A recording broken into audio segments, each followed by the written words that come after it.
Hi, I'm Emily Kipper, and I had the Ebersole Fellow in Children's Health this summer at the Children's Hospital Colorado in Aurora, Colorado. And I was working in the Musculoskeletal Research Center under an orthopedic surgeon, Dr. Sumit Garg, and he worked in he specialized in spine surgeries, and so he headed the subsection of the Musculoskeletal Research Center. That was the spine program which I worked. The scope of my project, it was a retrospective study, and it was answering the question, are routine spine radiographs necessary following surgery of adolescent idiopathic scoliosis? And the fellowship also included 10 days of shadowing in various departments of my choice within the hospital. So details of my project, adolescent idiopathic scoliosis is a type of scoliosis, which is a curvature of the spine, and it's the most common type, and it's seen in patients aged 10 to 18. The cause of it is unknown, and it's generally, the course of treatment is to use non-operative management, and if that fails, then they go to the spinal fusions, and you can see a picture of that up here.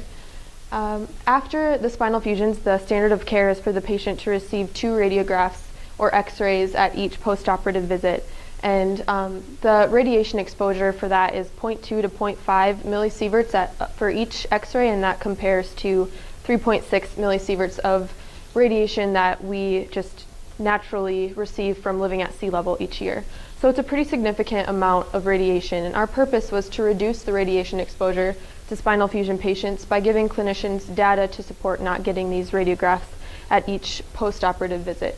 And our hypothesis was that in the absence of concerning clinical signs or symptoms, that these radiographs would not be necessary. I also wrote the abstract that was submitted this October to a journal called POSNA, and that's the Pediatric Orthopedic Society of North America. I also began writing the manuscript for potential publication if that abstract gets accepted.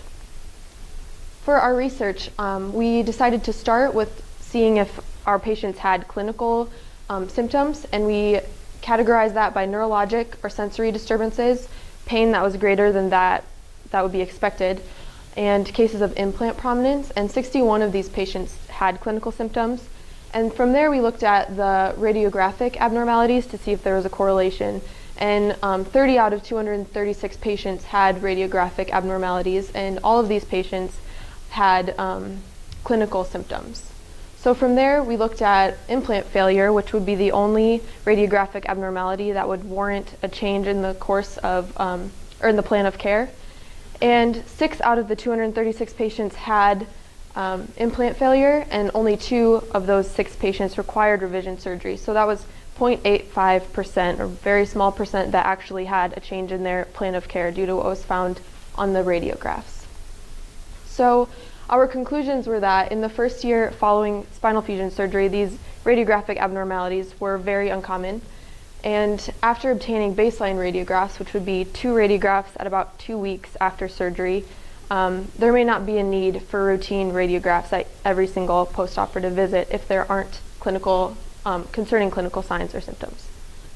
And so the significance of this is that it would reduce radiation exposure to patients, which is very important. We are looking at the child population, and as children are developing, when they're exposed to radiation, it has very detrimental and carcinogenic effects.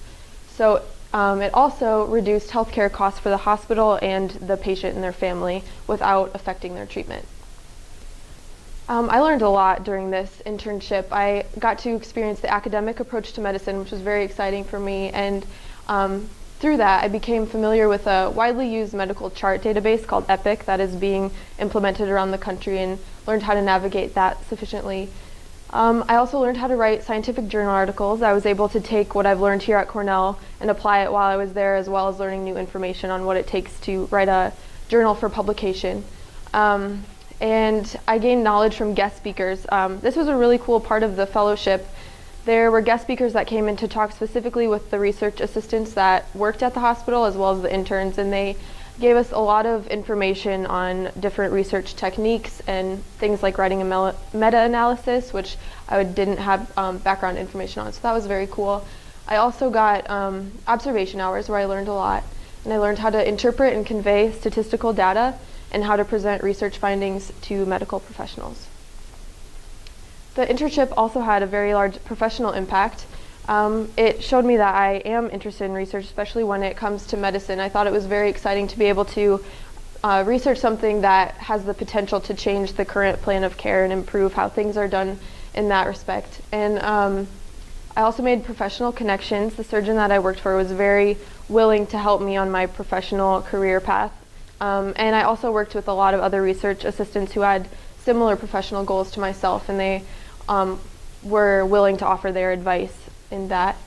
It also helped narrow my interest in the medical field. I shadowed physicians and physician assistants and got to ask a lot of questions about how their careers differ and different aspects of their careers. And I also got to shadow in various departments of my interest. So I got to pick 4 departments I wanted to shadow in, which I picked orthopedic surgery, the orthopedic clinic, the neonatal intensive care unit, and the emergency room.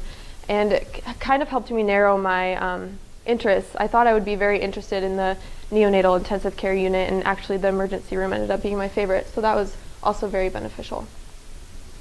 I wanted to take time to thank the many donors that make the fellowship program possible. It was a very great experience for me.